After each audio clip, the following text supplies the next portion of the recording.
La chronique livre d'Olivier.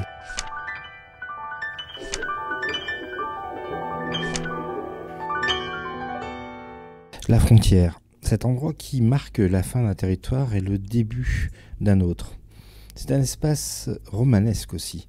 On pense à ces romans d'espionnage où les échanges de prisonniers se faisaient à la frontière de deux pays, qu'elles soient naturelles ou non, sur un pont enjambant le fleuve, la rivière, qui caractérise la frontière. Justement, les frontières se sont souvent dessinées dans la douleur, le conflit, la souffrance.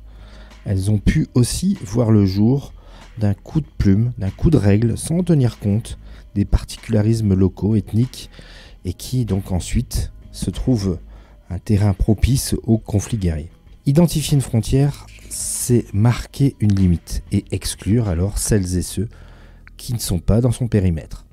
Dans son dernier roman, intitulé La Ligne, paru chez Albin Michel, Jean-Christophe Tixier s'approprie la notion de frontière à sa façon. Au petit matin, les habitants d'un village se réveillent avec une ligne blanche peinte sur le sol. Cette ligne divise le village en deux. Pourquoi ? Nul ne le sait. La seule info, c'est que c'est l'État qui l'a décidé. Face à cette division, les fermiers, commerçants, habitants choisissent leur camp, pro ou anti-ligne blanche. Pendant 30 jours, la vie de deux familles, les Polora et les Wassner, va être bouleversée par cette trace à la portée bien plus forte qu'une forme de signalisation. La violence de cette division est accompagnée d'autres formes de violence, agression, viol, disparition d'un jeune agriculteur et des coups de fusil entendus la nuit du traçage. Quelle belle surprise ce roman de Jean-Christophe Tixier. Il fait passer le lecteur par différents états. La surprise, l'inquiétude, l'effarement pour finir par la tristesse envers cette humanité décrite.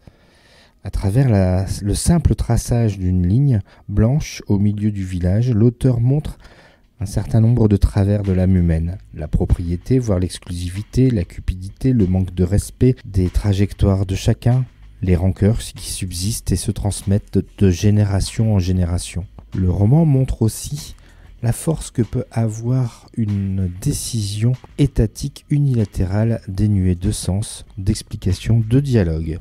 Une fratrie qui ne se comprend plus, une relation mère-fille chahutée par une odieuse agression, un représentant de l'État imperturbable dans l'exécution de la tâche qui lui incombe. L'auteur use de ses personnages avec intelligence pour tendre jusqu'au bout le climat de cette société décrite et tournée sur elle-même dans ce livre. Vous ne sortirez pas de la lecture de La Ligne avec la banane, c'est sûr, mais ce livre vous fera réfléchir. Point à la ligne. Voilà donc pour le dernier roman de Jean-Christophe Tixier, dont je vous rappelle le titre, La Ligne, et c'est paru chez Albin Michel. Bonne lecture et à bientôt. C'était vraiment très intéressant.